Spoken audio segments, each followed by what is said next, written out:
Can you guys hear me? Yes. Okay, so all you really need to know about my narrator is that she is 14 years old and that she has been dealing with some depression for a few years. At that moment, my door, which hasn't locked since my mom broke it down when I was 12 and caught me halfway out the window, bursts open. I find myself gaping up at my parents. They are frozen in the doorway, the same look of horror smeared across both of their faces, even though they look nothing alike.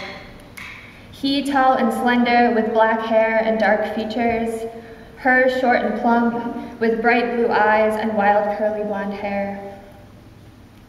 I just sit there, chest violently heaving, tears slowly drying into a salty, sticky mess on my face. I can hear voices on the television downstairs. I am suddenly conscious of what a mess I must look like. One arm smeared in blood, my dyed black and blue hair hanging limply past my shoulders, the tattoo I got 2 weeks ago still shiny from fresh scar tissue. Dressed in baggy clothes to hide my overly scrawny body that I hate. The moment ends, and as if someone has pressed play on a remote, they both rush forward. "What have you done?" my mother shrieks and grabs at my arm. I pull it back into my ribcage protectively. I have never seen my father cry before, but right now he has tears in his eyes. "What's wrong? What happened? Why would you do that to yourself?" he asks desperately, trying to cling to an explanation that I am incapable of giving him. I can't form words. All I can do is sit there feeling small. "Come on." My mom tenderly reaches her hand out to my shoulder to lead me off the bed, and I shrug it away roughly. Her expression is so hurt as she pulls her hand away and tears up that I immediately slide off the bed and follow her into the bathroom, where she runs the cold water and tells me to put my arm under it. I do, and it stings, this time not in a good way. Then she sprays it with Bactine and slathers it with Neosporin and wraps it in an ace bandage. My dad watches the whole ordeal, a look of defeat across his face, and keeps muttering, "I've never heard of such a thing. Why would you do this to yourself?" That night, my mom insists on sleeping in my room. "Please don't," I tell her, annoyed and feeling smothered as it is. I was just cutting. It's not like I was trying to kill myself. At the mention of those words, she breaks down and starts sobbing and tells me she's sleeping in my room whether I like it or not. Later that night, I don't say anything when she drags in a pillow and blanket and arranges them on the floor. She passes out right away and snores loudly the whole night, and I hardly sleep, staring at her shadowy mass in the dark. When I wake up in the morning, she is gone, along with her pillows and blanket, and my door is wide open. I can hear my parents' voices as I slip down the stairs, my arm sore in its tight bandaging. I pause on the landing where I can see them sitting at a table. My dad's shoulders are slumped, and huge puffy semicircles hang red under his eyes as he clutches his coffee cup. The Chicago Tribune, which he always reads first thing in the morning while he drinks his coffee, is pushed across the table, still in its plastic wrap. I can't see my mother's face, but her voice is shrill, multiple octaves higher than usual. An open phone book is spread between them, with the phone laid on top to hold open the page. I intentionally shift my weight, and my dad looks up and says, "Hey." My mom spins around and forces a smile. "Hi," I say, and come down the rest of the stairs. The air between us is heavy, and I try to ignore it as I go into the kitchen to pour myself a cup of coffee.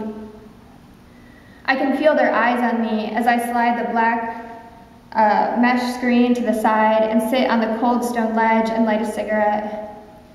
I take my first drag deep into my lungs and blow the smoke into the chimney before I ask, "What are you guys doing?" as nonchalantly as I can. I just want things to go back to normal and to forget yesterday ever happened. My mom glances nervously at my dad, and then they both come over, my mom next to me on the ledge, too close, and my dad on the couch. She puts her hand on my leg, and I cringe and pull away. My mom's eyes are two bright blue watery pools surrounded by red. She lights a cigarette and then takes 2 drags before she tells me, "We think we need to get you help." The sentence sounds rehearsed and is all she can manage to get out, so she stops and takes another drag. I'm thankful she doesn't start crying again. "What do you mean?" I look up to my dad. He hesitates at first. "We're gonna take a drive over to the hospital and see what they think. George thinks it's a good idea," he adds, referring to my therapist. "You need help, and they have a wing for people who are sad," my mom adds. I hate when she says I'm sad. I know the hospital they're talking about because my best friend Ashley's 12-year-old little sister Leslie recently got put there for 3 weeks. Leslie told me she lost her virginity to another patient when she snuck into his room while the guards switched shifts at night. I figure she's lying, but I'm curious to see how the guards handle their shift changes. We finish our cigarettes in silence.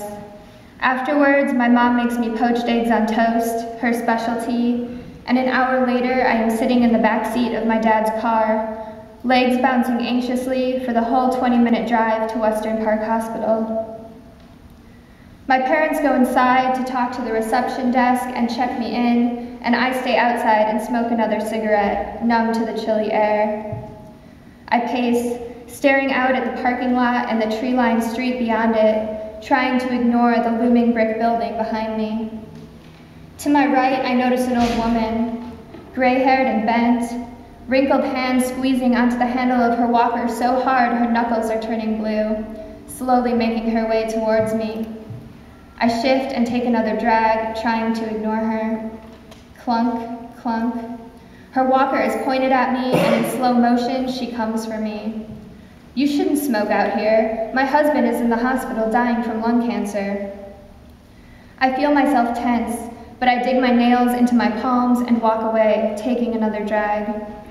She stares at me the whole time, shaking her head, so when I'm done, I wander inside to find my parents. They are talking to a nurse whose face is as tight and expressionless as a piece of office furniture, and after telling me her name's Stacy and giving me a limp, uninterested handshake, she tells me to come with her. My mom interrupts her. "Can we come too?" I silently hope she says yes. Of course. We all cram onto a small elevator, and the nurse sticks a key into it and then presses a button that says 4NW. 4 Northwest is our inpatient psychiatric ward, she explains. My parents and I all suck in our breath at those words, but none of us say anything. My mom slides her hand inside mine and tries to smile at me. I want to squirm out of her hold, but before I can, the elevator opens to a narrow white hallway with wooden doors running off of it. The sterile hospital smell of cleaning solution and stale air rushes into me. The nurse tells my parents they can wait in a little waiting room off to the left, and they perch on the edge of plastic chairs while I follow the nurse down the hall.